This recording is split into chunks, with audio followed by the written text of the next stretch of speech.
ಕಾರ್ಖಾನೆಯ ಚುನಾವಣೆಯ ಪ್ರಯುಕ್ತ ಕರೆದಿರುವಂತಹ ಈ ಪತ್ರಿಕಾಗೋಷ್ಠಿ ಮಹಾತ್ಮ ಗಾಂಧಿ ಸಹಕಾರಿ ಕಾರ್ಖಾನೆಯ ಚುನಾವಣೆಯ ಪ್ರಯುಕ್ತ ಇವತ್ತಿನ ಈ ಒಂದು ಪತ್ರಿಕಾಗೋಷ್ಠಿಯನ್ನು ಕರೆದಿದ್ದೀವಿ. ಬೀದರ್ ಜಿಲ್ಲೆಯಲ್ಲಿ ವಿಶೇಷವಾಗಿ ಸಹಕಾರಿ ಕ್ಷೇತ್ರ ಇದು ಒಂದು ಸಾಮ್ರಾಜ್ಯದ ರೀತಿಯಲ್ಲಿ ಮಾಡಿಕೊಂಡಿದ್ದಾರೆ.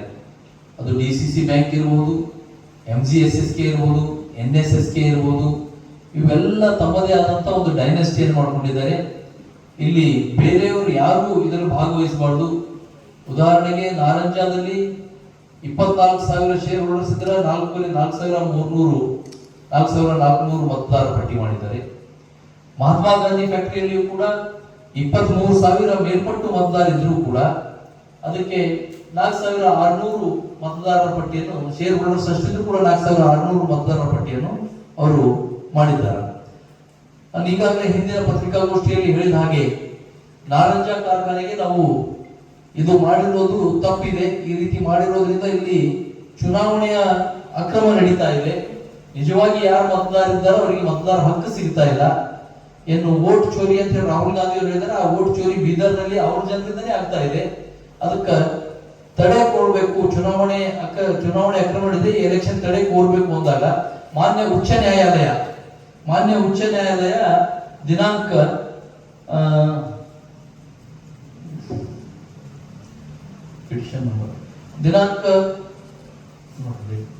ಕಳೆದ 4 ದಿನಗಳ ಹಿಂದೆ ಇದಕ್ಕೆ ಒಂದು ಸ್ಟೇ ಕೂಡ ಕೊಟ್ಟಿದೆ. ಆ ಚುನಾವಣೆ ಪ್ರೋಸೆಸ್ಗೆ ತಡೆಯನ್ನು ಕೊಟ್ಟಿದೆ ಉಚ್ಚ ನ್ಯಾಯಾಲಯ. 26ನೇ ತಾರೀಕಿಗೆ 26/9/2005 27ಕ್ಕೆ ಚುನಾವಣೆ ನಡೀಬೇಕಿತ್ತು. 26ನೇ ಸಾಯಂಕಾಲ ಮಧ್ಯಾಹ್ನ ಆ ಒಂದು ಎಲೆಕ್ಷನ್ ಪ್ರೋಸೆಸ್ಗೆ ತಡೆ ಆಗಿದೆ. ಅದೇ ರೀತಿಯಾಗಿ ಮಹಾತ್ಮ ಗಾಂಧಿ ಕಾರ್ಖಾನೆಯಲ್ಲಿಯೂ ಕೂಡ 23,000 ಮತದಾರ ಇದ್ದಿದ್ದು ಅದು ಕೇವಲ 4,600 ಆಗಿದೆ. ಅದಕ್ಕೂ ಕೂಡ ತಡೆ ಕೊಡಬೇಕು ಅಂತ ಹೇಳಿ ನಾವು ಮಾನ್ಯ ನ್ಯಾಯಾಲಯಕ್ಕೆ ಅಪೀಲ್ ಹೋಗಿದ್ದೀವಿ. ಒಂದು ರಿಟ್ ಪಿಟಿಷನ್ ಅನ್ನು ಫೈಲ್ ಮಾಡಿದ್ದೀವಿ.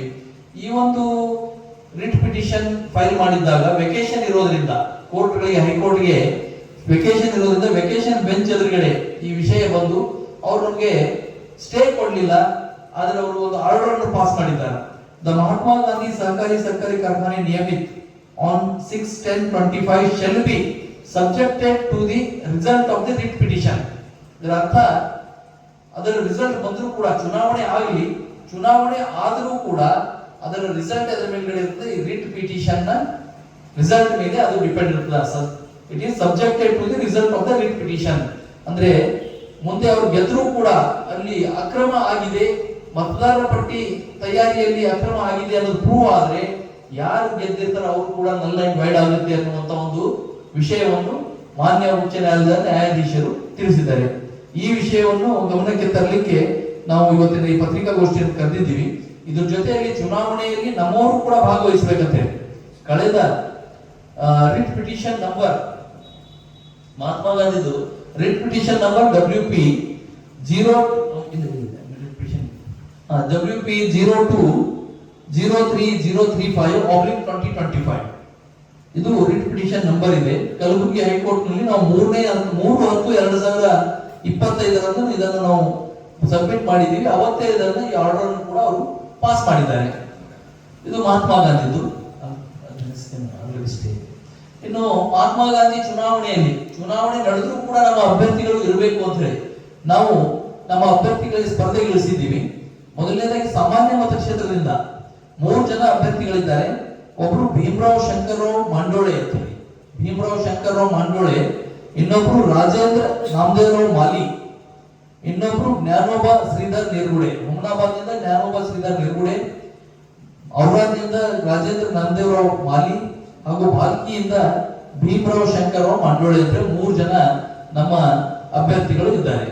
ಒಬ್ಬರ ಅಭ್ಯರ್ಥಿ ಭೀಮರಾವ್ ಅವರ ಅಭ್ಯರ್ಥಿಯ ಚಿಹ್ನೆ ಗ್ಯಾಸ್ ಸಿಲಿಂಡರ್ ಇದೆ. ರಾಜೇಂದ್ರ ಮಾಲಿ ಅವರ ಚಿಹ್ನೆ ನಳ ಇದೆ, ನೀರಿನ ಟ್ಯಾಪು.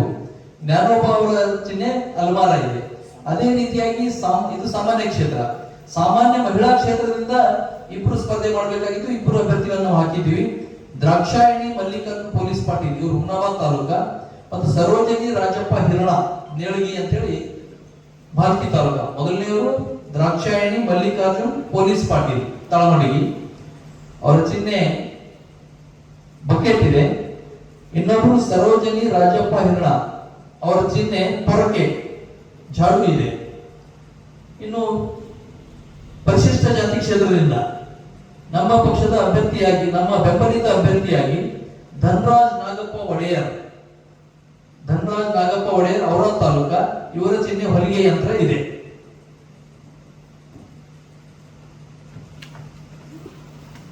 ಇದರ ಜೊತೆಯಲ್ಲಿ ನಾವು ಕೋರ್ಟಿಗೆ ಹೋಗ್ಲಿಕ್ಕೆ ಕಾರಣ, ಆ ಒಂದು ಚುನಾವಣಾ ಪಟ್ಟಿಯನ್ನು ಯಾವ ಆಧಾರದ ಮೇಲೆ ಮಾಡಿದ್ದೀರಿ ಅಂದಾಗ ನಮ್ಮ ಮೌಖಿಕವಾಗಿ ತಿಳಿದು ಬಂದಿರುವಂತಹ ವಿಷಯ, ಯಾರು ನಿರಂತರವಾಗಿ ಕಾರ್ಖಾನೆಗೆ ಕಬ್ಬನ್ನು ಸರಬರಾಜು ಮಾಡಿದ್ದಾರೋ, ಕಳೆದ 5 ವರ್ಷದಲ್ಲಿ 2-3 ವರ್ಷ ಕಬ್ಬು ಸರಬರಾಜು ಮಾಡಿರಬೇಕು, ಅಥವಾ ಅವರ ಸಾಮಾನ್ಯ ಸಭೆಗೆ ಅವರು ಅಟೆಂಡ್ ಆಗಿರ್ಬೇಕು ಅನ್ನೋದು, ಈ ರೀತಿಯಾಗಿ ಅವರು ತಿಳಿಸಿರ್ತಾರೆ. ಆದರೆ ಕೆಲವೊಂದು ಜನ, ಒಂದೆರಡು ಎಕ್ಸಾಂಪಲ್ ಹೇಳ್ತೀನಿ ತಮಗೆ. ನೇರಳೆಯ ಅಮೃತ ಶಾಮರಾವ್ ಜನವಾಡ ಅಂತ ಹೇಳಿ, ಇವರ ವೋಟರ್ ಲಿಸ್ಟ್ ನ ಕ್ರಮ ಸಂಖ್ಯೆ ಅಮೃತ ಶಾಮರಾವ್ ಜನವಾಡೆ, ವೋಟರ್ ಲಿಸ್ಟ್ ನ ಕ್ರಮ ಸಂಖ್ಯೆ 2437. ಈ ವ್ಯಕ್ತಿ ಷೇರುದಾರರಾಗಿದ್ದಾರೆ. ಇವರು ಯಾವತ್ತೂ ಕಬ್ಬೆ ಬೆಳೆದಿಲ್ಲ. ಇವರು ಹೈದರಾಬಾದ್ ನಲ್ಲಿ ಕೆಲಸ ಮಾಡ್ತಾರೆ. ಇವರು 1 GB ಅಟೆಂಡ್ ಆಗಿಲ್ಲ, ಆದ್ರೂ ಇವ್ರ ಹೆಸರು ವೋಟರ್ ಲಿಸ್ಟ್ ನಲ್ಲಿದೆ. ಇನ್ನೊಬ್ರು ಕಮಲಾಬಾಯಿ ಸಂಗಪ್ಪ ಕಣಜಿ, ಇವ್ರದ್ದು 2436. ಕಮಲಾಬಾಯಿ ಸಂಗಪ್ಪ ಕಣಜಿ 2436 ಕ್ರಮ ಸಂಖ್ಯೆ. ಇವರು ಡೆತ್ ಆಗಿ 5 ವರ್ಷ ಆಯ್ತು. 5 ವರ್ಷ ಹಿಂದೆ ಡೆತ್ ಆದವರು ಯಾವ ರೀತಿಯ ಕಾರ್ಖಾನೆ GB ಅಟೆಂಡ್ ಆದ್ರು, ಯಾವ ರೀತಿಯ ಕಾರ್ಖಾನೆಗೆ ಕಬ್ಬು ಸಪ್ಲೈ ಮಾಡಿದ್ರು ಅಂದ್ರೆ, ಈ ಕಾರ್ಖಾನೆ ಮತದಾರರ ಪಟ್ಟಿ ತಮಗೆ ಯಾರು ಬೇಕು, ಅವ್ರು ಸತ್ತೋಗಿರ್ಬೋದು, ಅವ್ರು GB ಬರ್ಲಿಕ್ಕಿಲ್ಲ, ಅವ್ರು ಏನು ಮಾಡ್ಲಿಕ್ಕಿಲ್ಲ, ಅವ್ರು ಸೇರಿಸಿದ್ದಾರೆ. ಆದ್ರೆ ಅನೇಕ ಜನ ಅವರು GB ಗೂ ಹೋಗಿಲ್ಲ, ಅವ್ರ ಹೆಸರಿದೆ. ಅನೇಕ ಜನ GB ಗೆ ಹೋಗಿದ್ದಾರೆ, ನಿರಂತರವಾಗಿ 5 ವರ್ಷ ಕಬ್ಬು ಸಪ್ಲೈ ಮಾಡಿದ್ದಾರೆ. ಅಂತವರ ಹೆಸರು ಮತದಾರರ ಪಟ್ಟಿಯಲ್ಲಿ ಇಲ್ಲ. ಈಗ ನಾವು ಚುನಾವಣೆ ಪ್ರಚಾರಕ್ಕೆ ಹೋದಾಗ ಅನೇಕ ಜನ ನನ್ನ ಹೆಸರೆಲ್ಲ ತೆಗೆದಾಕಿ, ನಾವು ಕಬ್ಬು ಸಪ್ಲೈ ಮಾಡಿದೆವು, ನಾವು GB ಗೆ ಹೋಗಿದ್ದೆವು, ಆದ್ರೂ ಕೂಡ ಅವರು ನಮ್ಮ ಹೆಸರು ಮತದಾರರ ಪಟ್ಟಿಯಲ್ಲಿಲ್ಲ. ಅಂದ್ರೆ ಇಲ್ಲಿ ಹಿಂದಿನ ಆಡಳಿತ ಮಂಡಳಿಯವರು, ಯಾರು ಹಿಂದೆ ಕೆಲಸ ಮಾಡ್ತಾ ಇದ್ರು ಆಡಳಿತ ಮಂಡಳಿಯವರು, ಅವ್ರು ಏನ್ ಮಾಡಿದ್ದಾರೆ ಅಂದ್ರೆ, ಮುಂದಿನ ಚುನಾವಣೆ ನಡೆದ್ರು ಕೂಡ ನಾವೇ ಗೆದಿಬೇಕು, ನಮ್ಮದೇ ಮತದಾರರು ಇರಬೇಕು. ಅವ್ರು GB ಎಲ್ಲಾ ನಿಯಮಗಳನ್ನು ಗಾಳಿಗೆ ತೂರಿ, ಕೋಆಪರೇಟಿವ್ ನ ಎಲ್ಲಾ ನಿಯಮಗಳನ್ನು ಗಾಳಿಗೆ ತೂರಿ ತಮಗೆ ಬೇಕಾದಂತೆ ಮತದಾರರ ಪಟ್ಟಿಯನ್ನು ತಯಾರು ಮಾಡಿದ್ದಾರೆ. ಮತ್ತೆ ಯಾವುದೇ ಚುನಾವಣೆಯ ಮತದಾರರ ಪಟ್ಟಿ ಮಾಡಬೇಕಾದ್ರೆ ಆ ಮತದಾರರ ಪಟ್ಟಿ ಆಬ್ಜೆಕ್ಷನ್ ಕಿಕ್ಕಬೇಕು. ಇದರಲ್ಲಿ ಸಹಕಾರ ಇಲಾಖೆ ಅಧಿಕಾರಿಗಳು ಕೂಡ ಇದರಲ್ಲಿ ಶಾಮೀಲಾಗಿದ್ದಾರ. ಈ ಮತದಾರರ ಪಟ್ಟಿ ಪರಿಶೀಲನೆ ಮಾಡುವವರು ಸರ್ಕಾರ ಅಧಿಕಾರಿ ಇಲಾಖೆ ಅಧಿಕಾರಿಗಳು. ಜಾಯಿಂಟ್ ರಿಜಿಸ್ಟ್ರಾರ್ ಅಪ್ರೂವಲ್ ಆದ ನಂತರ ಮತದಾರರ ಪಟ್ಟಿ ಪ್ರಕಟ ಮಾಡ್ತಾರ. ಆ ಪ್ರಕಟ ಆದ ನಂತರ ನನ್ನ ಹೆಸರು ಅದರಲ್ಲಿ ಬಂದಿದೆ ಇಲ್ಲ ಅಂತ ಹೇಳಿ ಪರಿಶೀಲನೆ ಮಾಡ್ಲಿಕ್ಕೆ, ಆಬ್ಜೆಕ್ಷನ್ ಹಾಕ್ಲಿಕ್ಕೆ ಸಮಯ ಇರ್ತದ. ಈಗ ನಾರಂಜಾದಲ್ಲಿ ಏನಾಗಿದೆ ಅಂದ್ರೆ, 7ನೇ ತಾರೀಕಿಗೆ ಮತದಾರರ ಪಟ್ಟಿ ಜಾರಿ ಮಾಡಿದಾರ, 9ನೇ ತಾರೀಕಿಗೆ ಚುನಾವಣಾ ಅಧಿಸೂಚನೆ ಜಾರಿ ಮಾಡಿದ್ದಾರೆ. ಅಂದ್ರೆ 2 ದಿವಸ ಅಲ್ಲಿ. ಆದ್ರ ಇಲ್ಲಿಯೂ ಕೂಡ ಅದೇ ರೀತಿಯಾಗಿದೆ. ನಾರಾಯಣ ಮಹಾತ್ಮ ಗಾಂಧಿಯಲ್ಲಿಯೂ ಕೂಡ 2 ದಿವಸ ಮುಂಚೆ ಮತದಾರರ ಪಟ್ಟಿ ಡಿಕ್ಲೇರ್ ಮಾಡೋದು, ಆ ಮತದಾರರಿಗೆ ಅದು ನೋಡ್ಕೊಳ್ಳಿಕ್ಕೂ ಕೂಡ ಅವಕಾಶ ಕೊಡೋದಿಲ್ಲ, ಮತದಾರರ ಪಟ್ಟಿ ಕೂಡ ಯಾರ ಕೈದಲ್ಲಿ ಕೊಡೋಂಗಿಲ್ಲ, ಚುನಾವಣೆ ದಿವಸ ಮತದಾರರ ಪಟ್ಟಿಯನ್ನು ಕೊಡೋದು. ಅಂದ್ರೆ ಯಾರು ಇದು ಕೊಟ್ಟು ನಾಮಿನೇಷನ್ ಹಾಕಬಾರ್ದು ಅನ್ನುವಂತ ಉದ್ದೇಶದಿಂದ ಆಗಿದೆ. ಇದ್ರ ಜೊತೆಯಲ್ಲಿ ನಾವು ನಿನ್ನೆ ಮಹಾತ್ಮ ಗಾಂಧಿ ಕಾರ್ಖಾನೆಯ ವ್ಯವಸ್ಥಾಪಕ ನಿರ್ದೇಶಕರಿಗೆ ಒಂದು ಪತ್ರ ಕೊಟ್ಟು ಕಳಿಸಿದೀವಿ. ನಮ್ಮ ಪಕ್ಷದ ಅಧ್ಯಕ್ಷರ ವತಿಯಿಂದ ಏನ್ ಪತ್ರ ಕೊಟ್ಟು ಕಳಿಸಿದೀವಿ ಅಂದ್ರೆ, ನಮಗೆ ಇದಕ್ಕೆ ಸಂಬಂಧಪಟ್ಟಂತ ದಾಖಲಾತಿಗಳನ್ನು ಕೊಡಿ. ಮೊದಲನೇದು, ನಿಮ್ಮಲ್ಲಿ ಎಷ್ಟು ಜನ GB ಗೆ ಅಟೆಂಡ್ ಆಗಿದ್ದಾರೆ ಕಳೆದ 5 ವರ್ಷದಲ್ಲಿ, ಅವರ ಸಿಗ್ನೇಚರ್ ಪ್ರತಿ ಕೊಡಿ ನಮಗೆ. ಎರಡನೇದು, ನಿಮಗೆ ಕಳೆದ 5 ವರ್ಷದಲ್ಲಿ ಎಷ್ಟು ಜನ ಶುಗರ್ ಕೇನ್ ಸಪ್ಲೈ ಮಾಡಿದಾರ ಅದ್ರ ಪಟ್ಟಿ ಕೊಡಿ. ಮತ್ತೆ ನೀವು ಈಗ ಮಾಡಿದ ಮತದಾರರ ಪಟ್ಟಿ ಯಾವ ಆಧಾರದಲ್ಲಿ ಮಾಡಿದ್ದೀರಿ ಅವರ ಸಿಗ್ನೇಚರ್ ಪ್ರತಿ ಕೊಡಿ ಅಂತ ನಾವು ಕೇಳಿದ್ದೀವಿ. ಜೊತೆಯಲ್ಲಿ ನಿಮ್ಮ ಕಂಪನಿ ಬೈಲಾಸ್, ನಿಮ್ಮ ಫ್ಯಾಕ್ಟರಿಯ ಬೈಲಾಸ್ ಪ್ರತಿ ಕೊಡಿ ಅಂತ ಕೇಳಿದ್ವಿ. ಯಾವುದೇ ಸಾರ್ವಜನಿಕರಿಗೂ ಹಕ್ಕಿದೆ, ನಾವು ಪಕ್ಷದ ಪ್ರತಿನಿಧಿಯಾಗಿ ಕೇಳಿದ್ದೀವಿ. ಆದ್ರೆ ಅವ್ರು ಹೇಳಿದ್ರು ನಿಮ್ಗೆ ಕೊಡ್ಲಿಕ್ಕೆ ಬರೋಲ್ಲ, ರೈತರು ಕೊಡಬೇಕು ಅಂತ ಹೇಳಿ. ನಮ್ಮ ಅಭ್ಯರ್ಥಿಯ ಕೈಯಿಂದ ಕೊಡಿಸಿದ್ವಿ. ಆಲ್ರೆಡಿ ವೋಟ್ ಲಿಸ್ಟ್ ಅಲ್ಲಿ ಯಾರ ಹೆಸರಿದೆ ಅವರಿಂದ ಕೊಡಿಸಿದ್ವಿ. ಇಲ್ಲಿಯವರೆಗೆ ಕಾರ್ಖಾನೆ ವ್ಯವಸ್ಥಾಪಕ ನಿರ್ದೇಶಕರು ಆ ಪತ್ರ ಸ್ವೀಕೃತಿ ಮಾಡ್ಲಿಕ್ಕೆ ರೆಡಿ ಇಲ್ಲ. ನಾವು ಕೊಡೋದು ವಿಷಯ ಸೆಕೆಂಡರಿ, ಆ ಪತ್ರವನ್ನು ಸ್ವೀಕೃತಿ ಮಾಡ್ಲಿಕ್ಕೆ ಆ ಕಾರ್ಖಾನೆ MD ರೆಡಿ ಇಲ್ಲ. ಇವತ್ತು ಕೂಡ ನಮ್ಮ ಕಾರ್ಯಕರ್ತರಲ್ಲಿ ಹೋಗಿದ್ದಾರೆ, ನಮ್ಗೆ ರಿಸೀವ್ ಕೊಡಿ, ನೀವು ಕೊಡ್ರಿ ಬಿಡ್ರಿ ಆಮೇಲೆ ಕೊಡ್ರಿ, ರಿಸೀವ್ ಕೊಡಿ ಅಂದ್ರೂ ಕೂಡ ಕೊಡ್ತಾ ಇಲ್ಲ. ಈ ರೀತಿಯಾದಂತ ಒಂದು ಸಾಮ್ರಾಜ್ಯವನ್ನು, ಒಂದು ಡೈನೆಸ್ಟಿಯನ್ನು ಇವತ್ತು ಸಹಕಾರ ಕ್ಷೇತ್ರದಲ್ಲಿ ಅವರು ಸ್ಥಾಪನೆ ಮಾಡ್ಕೊಂಡಿದ್ದಾರೆ. ಇದರ ಮುಖಾಂತರ ಸಹಕಾರ ಇಲಾಖೆಯವರಿಗೆ ನಾವು ವಿನಂತಿ ಮಾಡ್ತೀವಿ, ಇವತ್ತು ಯಾವ ರೀತಿಯ ಅಧಿಕಾರಿಗಳು ನಡ್ಕೊಳ್ತಾ ಇದ್ದಾರ, ಅಲ್ಲಿರುವಂತಹ ವ್ಯವಸ್ಥಾಪಕ ನಿರ್ದೇಶಕರು, ಅಲ್ಲಿರುವಂತಹ MD, ಚೀಫ್ ಎಕ್ಸಿಕ್ಯೂಟಿವ್ ಆಫೀಸರ್, ಅವರೆಲ್ಲರ ಮೇಲೆ ಕ್ರಮ ಆಗ್ಬೇಕು. ಇವತ್ತು ಅವ್ರು ಕೊಡ್ಲಿಲ್ಲ ಅಂದ್ರೆ ನಾವು JR ಹತ್ರ ಕೇಳ್ತೀವಿ, ಅವ್ರು ಕೊಟ್ಟರು ಒಳ್ಳೇದಾಯ್ತು, ಇನ್ನೂ ಒಂದ್ ದಿವಸ ನೋಡ್ತೀವಿ.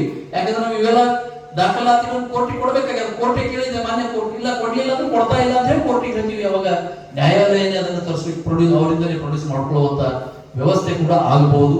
ಈ ವಿಷಯವನ್ನು ಈ ಒಂದು ಪತ್ರಿಕಾಗೋಷ್ಠಿಯ ಮುಖಾಂತರ ತರ್ತಾ ಅವ್ರಿಗೆ ಭಯ ಇದೆ. ಯಾಕೆ ಅವ್ರು ಕೊಡ್ತಾ ಇಲ್ಲ ಅಂದ್ರ ಜಿಬಿಗೆ ಯಾರು ಬಂದ್ರೆ ಅವ್ರ ಸಿಗ್ನೇಚರ್ ತಗೊಳ್ಳೋದಿಲ್ಲ. ಅಲ್ಲಿ ನಮಗಿರುವ ಮಾಹಿತಿ ಪ್ರಕಾರ ಅವರ ಫೀಲ್ಡ್ ಮ್ಯಾನ್ಗಳು, ಅವರ ಫೀಲ್ಡ್ ಮ್ಯಾನ್ ಅಸಿಸ್ಟೆಂಟ್ಗಳು ಅವ್ರ ಕೆಳಗಡೆ ಇರ್ತಾರೆ, ಅವರೆಲ್ಲ ಕೊಂದು ಸಿಗ್ನೇಚರ್ ಹೊಡಿತಾರೆ ಎಲ್ಲರೂ. ಇವತ್ತು ಅವ್ರ ಸಿಗ್ನೇಚರ್ ಪ್ರತಿ ಕೊಟ್ಟರು ಅಂದ್ರ ಅದ್ರ ವೆರಿಫಿಕೇಶನ್ ಆಯ್ತು ಅಂದ್ರ ಪಕ್ಕ ಅದು ಡೂಪ್ಲಿಕೇಟ್ ಇರ್ತದೆ. ಎಲ್ಲ ಅಧಿಕಾರಿಗಳ ಮೇಲೆ ಕ್ರಮ ಆಗ್ತದ, ಅವರೆಲ್ಲರೂ ಜೈಲಿಗೆ ಹೋಗ್ಬೇಕಾಗ್ತದೆ. ಅದಕ್ಕೆ ಭಯ ಪಟ್ಕೊಂಡು ಇವತ್ತು ಅವ್ರು ಕೊಡ್ತಾ ಇಲ್ಲ. ಕಬ್ಬ ಹಾಕಿದವ್ರ ಲಿಸ್ಟ್ ಇರ್ಬೋದು, ಆದ್ರೆ ಜಿಬಿ ಲಿಸ್ಟ್ ಮಾತ್ರ ಯಾವುದೇ ಕಾರ್ಖಾನೆಯಲ್ಲಿ ಸರಿ ಇಲ್ಲ ಅಂತ ನಮ್ಗೆ ಅನಿಸ್ತಾ ಇದೆ. ಅದಕ್ಕೆ ಅವ್ರು ಕೊಡ್ಲಿಕ್ಕೆ ಹೆದರ್ತಾ ಇದ್ದಾರೆ. ಅದಕ್ಕೆ ಅವ್ರು ಕೊಡ್ಲಿಲ್ಲ ಅಂದ್ರೆ ನಾವು ಸರ್ಕಾರ JR ಮುಖಾಂತರ ಅಥವಾ ಮಾನ್ಯ ನ್ಯಾಯಾಲಯದ ಮುಖಾಂತರ ತರಿಸ್ಕೊಳ್ಳುವಂತ ವ್ಯವಸ್ಥೆ ಮಾಡ್ತೀವಿ. ಈ ಸಾಮ್ರಾಜ್ಯ ಬಹಳ ದಿವಸ ನಡೆಯೋದಿಲ್ಲ. ನಾವು ಪ್ರಜಾಪ್ರಭುತ್ವ ವ್ಯವಸ್ಥೆಯಲ್ಲಿ ಇದ್ದೀವಿ. ಅಂಬೇಡ್ಕರ್ ಅವರು ಮತದಾನ ಹಕ್ಕು, ಒಬ್ಬ ಸಾಮಾನ್ಯ ಪ್ರಜೆಗೂ ಒಂದೇ ಮತದಾನ, ರಾಷ್ಟ್ರಪತಿಗೂ ಕೂಡ ಒಂದೇ ಮತದಾನ ಇರುವಂತ ವ್ಯವಸ್ಥೆಯನ್ನು ಸಂವಿಧಾನದಲ್ಲಿ ಅಂಬೇಡ್ಕರ್ ಕೊಟ್ಟಿದ್ದಾರೆ. ಇವತ್ತು ಇವರು ಸಂವಿಧಾನ ಮುರಿತಾ ಇದ್ದಾರೆ. ಯಾರಿಗೆ ನಿಜವಾಗಿ ಮತದಾನ ಸಿಗಬೇಕೋ ಅವ್ರಿಗೆ ಮತದಾನ ಕೊಡ್ತಾ ಇಲ್ಲ. ಕಾನೂನು ಪ್ರಕಾರ ಯಾರಿಗೆ ಸಿಗಬೇಕು ಸಿಗ್ತಾ ಇಲ್ಲ, ಯಾರಿಗೆ ಸಿಗಬಾರ್ದು ಸಿಗೋ ಹಾಗೆ ಮಾಡಿ ಇವರು ಕಾರ್ಖಾನೆಗೆ ಇಷ್ಟೊಂದು ಒಂದು ಬಾಕಿಯಲ್ಲಿ ತಳಿತಾರೆ. ಕಾರ್ಖಾನೆ ಇವತ್ತ ಇಷ್ಟೊಂದು ಬಾಕಿ ಮಾಡ್ಲಿಕ್ಕೆ ಯಾರು ಕಾರಣ? ಅಲ್ಲೇ ಹಿಂದೆ ಬೇರೆಯವರು ಯಾರು ಇದು ಮಾಡಿಲ್ಲ. ಕಾರ್ಖಾನೆ ಹುಟ್ಟಿಂದ ಒಂದೇ ಕುಟುಂಬದವರು ಕಾರ್ಖಾನೆಗಳನ್ನು ನಡೆಸ್ಕೊಂಡು ಬರ್ತಾ ಇದ್ದಾರೆ. ಮತ್ತೆ ನೀವು ಒಬ್ಬರೇ ಮಾಡ್ತಾ ಇದ್ರೆ ಇಷ್ಟೇ ಬಾಕಿ ಆಗ್ತಾ ಇದೆ. ನಮ್ಮ ಉದ್ದೇಶ ಏನಿದೆ ಅಂದ್ರೆ ನಾವು ಸಹಕಾರ ಕ್ಷೇತ್ರದಲ್ಲಿ ಇರಬೇಕು, ನಮ್ಮ ಪ್ರತಿನಿಧಿಗಳು ಒಬ್ಬೊಬ್ಬರಲ್ಲಿ ಇರಬೇಕು. ನೀವೇನಾದ್ರೂ ತಪ್ಪು ಮಾಡ್ತಾ ಇದ್ದಾಗ ವಿರೋಧ ಪಕ್ಷದವರನ್ನು ನಾವು ಕೇಳೋರು ಇರಬೇಕು ಅನ್ನೋ ಉದ್ದೇಶಕ್ಕಾಗಿ ನಾವು ಚುನಾವಣೆಯಲ್ಲಿ ಬರ್ತಾ ಇದ್ದೀವಿ. ಜನರಿಗೆ, ರೈತರಿಗೆ ದಾರಿ ತಪ್ಪಿಸ್ತಾ ಇದ್ದಾರೆ. ಬಿಜೆಪಿ ಅವರು ಈ ರೀತಿ ಮಾಡ್ತಾ ಇದ್ದಾರೆ. ನಾಳೆ ಕಾರ್ಖಾನೆ ಹೆಂಗ್ ನಡೀತದ? 5 ಅಮಾವಾಸ್ಯೆ ಇರೋದಿಲ್ಲ, ಕಾರ್ಖಾನೆ ಹೆಂಗೂ ನಡೀತದ? ಜಿಲ್ಲಾಡಳಿತ ಇಲ್ವಾ? ಸತ್ತೋಗಿದೆ ಜಿಲ್ಲಾಡಳಿತ. ಅಲ್ಲಿ ಬಾಡಿ ಇರಲಿಲ್ಲ ಅಂದ್ರೆ ಜಿಲ್ಲಾಡಳಿತ ನಡೆಸ್ತಾರೆ ಕಾರ್ಖಾನೆ. ನೀವಿದ್ದ ಬೇರೆಯವರಿಗೆಲ್ಲ ಏನಾಗಿದೆ, ನಾವಿದ್ರೆ ನಡೀತದ ಅನ್ನುವಂತ ಒಂದು ವಾತಾವರಣ ನಿರ್ಮಾಣ ಮಾಡಿದ್ದಾರೆ. ರೈತರಲ್ಲಿ ಕನ್ಫ್ಯೂಷನ್ ಕ್ರಿಯೇಟ್ ಮಾಡ್ತಾ ಇದ್ದಾರೆ. ಮೊನ್ನೆ ನಮ್ಮ ರಾಜ್ಯಾಧ್ಯಕ್ಷರು ಬಂದಾಗ ಕೆಲವೊಂದು ರೈತರನ್ನು ಕಳಿಸಿದ್ದಾರೆ ಸ್ಪಾನ್ಸರ್ ಮಾಡಿ. ಈ ಕಾರ್ಖಾನೆ ಕೋರ್ಟಿಗೆ ಹೋಗಿ ಅದು ಹೇಗೆ ನಡಿಬೇಕು, ಯಾರು ನಡೆಸ್ತಾರ ಅಂದ್ರೆ ಅವರೇ ನಡೆಸಬೇಕು ಅಂತ ಬರ್ಕೊಟ್ಟಿದ್ದೆ. ಯಾರು ನಡೆಸ್ತಾರೆ? ಕಾರ್ಖಾನೆ ನಡೆಸೋದು ದೊಡ್ಡ ವಿಷಯ ಅಲ್ಲ. ಒಬ್ಬ ಚಾಯ್ ಮಾರುವವನ ಮಗ ಈ ದೇಶ ನಡೆಸ್ತಾ ಇಲ್ಲ. ಭಾರತದ ಪ್ರತಿಯೊಬ್ಬ ಪ್ರಜೆಯಲ್ಲಿಯೂ ಕೂಡ ಆ ಶಕ್ತಿ ಇದೆ. ಕಾರ್ಖಾನೆಗೆ ದೇಶವನ್ನೇ ನಡೆಸುವಂತ, ಸಾಮಾನ್ಯ ಪ್ರಜೆಗಳಲ್ಲಿ ಕೂಡ ದೇಶವನ್ನು ನಡೆಸುವಂತ ಶಕ್ತಿ ಇದೆ. ಅವ್ರು ನಡೆಸ್ತಾರ. ಜಿಲ್ಲಾಡಳಿತ ಇದೆ, ಸರ್ಕಾರ ಇದೆ. ಅವ್ರನ್ನ ಕಣ್ಣು ಮುಚ್ಕೊಂಡು ಕೂಡ ರೈತರ ಕಬ್ಬು ಒಯ್ಯಬೇಕಾಯ್ತು, ಕಾರ್ಖಾನೆ ನಡೆಸ್ತಾರೆ. ಮಂಡ್ಯದಲ್ಲಿ ನಡೀತಾ ಇಲ್ವಾ? ಇದಕ್ಕಿಂತ ಹೆಚ್ಚಿನ ಲಾಸ್ ನಲ್ಲಿ ಮೈಸೂರ್ಸ್ ನಡೀತಾ ಇಲ್ವಾ? ಇದು ಕೂಡ ನಡೆಯುತ್ತೆ, ಎರಡು ಮಾತೇ ಇಲ್ಲ. ಆದ್ರೆ ಇವ್ರದ್ದು ಏನು ಅವ್ಯವಹಾರಗಳಿವೆ, ಇವರ ಅವ್ಯವಹಾರದಿಂದ ಗೊತ್ತ ಕಾರ್ಖಾನೆಗಳಿಗೆ ಇಷ್ಟೊಂದು ಬಾಕಿ ಆಗಿದೆ. ಅದಕ್ಕಾಗಿ ಈ ಬಾಕಿಯನ್ನು ಇನ್ನೂ ಹೆಚ್ಚಿಗೆ ಮಾಡಬಾರ್ದು. ಈ ಬಾಕಿ ಕಡಿಮೆ ಆಗಬೇಕು, ಈ ಬಾಕಿ ಇನ್ನೂ ಹೆಚ್ಚಿಗೆ ಮಾಡಬಾರ್ದು. ಅದಕ್ಕಾಗಿ ನಮ್ಮ ಪ್ರತಿನಿಧಿಗಳು ಕೂಡ ಅಲ್ಲಿ ಇರಬೇಕು ಅನ್ನುವಂತ ಉದ್ದೇಶದಿಂದ ನಾವು ಈ ಚುನಾವಣೆ ಆಗಲಿ ಅಂತ ಇದ್ದೀವಿ. ಅದಕ್ಕೆ ಅವರು ಅವಕಾಶ ಮಾಡಿಕೊಡ್ಬೇಕು. ಮತ್ತ ಈ ಚುನಾವಣೆಯಲ್ಲಿ ನಾವು ರೈತರಿಗೂ ಕೂಡ ವಿನಂತಿ ಮಾಡ್ತೀವಿ. ಈಗ ನಮ್ಮದು ಅಭ್ಯರ್ಥಿಗಳು 6 ಜನ ಫೀಲ್ಡ್ ಅಲ್ಲಿ ಇದ್ದಾರೆ, ಒಟ್ಟಿರೋದು 13 ಜನ. ಈಗಾಗಲೇ ಅವರು 6 ಜನ ಗೆದ್ದಿದ್ದಾರಲ್ಲಿ. ಕೋರ್ಟ್ ಸ್ಟೇ ಬರೋದು ಸೆಕೆಂಡ್ರಿ, ಆದ್ರೆ ಈಗಾಗಲೇ 6 ಜನ ಯುನಾನಿಮಸ್ ಆಗಿದ್ದಾರೆ. ನಿಮ್ಮ ಬಾಡಿ ಆಗ್ಬೋದು, ಆದ್ರೆ ಅವ್ರಿಗೆ ಕೇಳಬೇಕಂದ್ರೆ ನಮ್ಮ ಪ್ರತಿನಿಧಿಗಳು ಇರೋದು ಅವಶ್ಯಕತೆ ಇದೆ. ರೈತರಲ್ಲಿ ವಿನಂತಿ ಮಾಡ್ತೀವಿ, ಒಂದು ಒಳ್ಳೆ ವಿರೋಧ ಪಕ್ಷವಾಗಿ ನಾವೆಲ್ಲ ಕಾರ್ಖಾನೆಯಲ್ಲಿ ಕೆಲಸ ಮಾಡ್ತೀವಿ. ಅವ್ರು ಏನಾದರೂ ತಪ್ಪು ಮಾಡಿದರೆ ವಾಚ್ಡಾಗ್ ಆಗಿ ಕಿವಿ ಹಿಂಡುವಂತ ಕೆಲಸ ಮಾಡ್ತೀವಿ. ಅದಕ್ಕೆ ನಮ್ಮ ಪ್ರತಿನಿಧಿಗಳಿಗೆ ತಾವು ಮತದಾನ ಮಾಡಿ ಗೆಲ್ಲಿಸಬೇಕು ಅಂತ ಹೇಳಿ ಒಂದು ವಿನಂತಿಯನ್ನು ಕೂಡ ಈ ಪತ್ರಿಕಾಗೋಷ್ಠಿ ಮುಖಾಂತರ विनंती ಮಾಡಿಕೊಂಡು ಇಲ್ಲಿಗೆ ನನ್ನ ಮಾತನ್ನು ಮುಗಿಸ್ತೀನಿ. धन्यवाद सर। डीके सीताराम को बीजेपी से सस्पेंड करें, आप एमएलए को मुलाकात कर रहे हैं सर? एमएलए को दशहरा में कोई भी मुलाकात कर सकते हैं। हमारा राजनीति अलग है,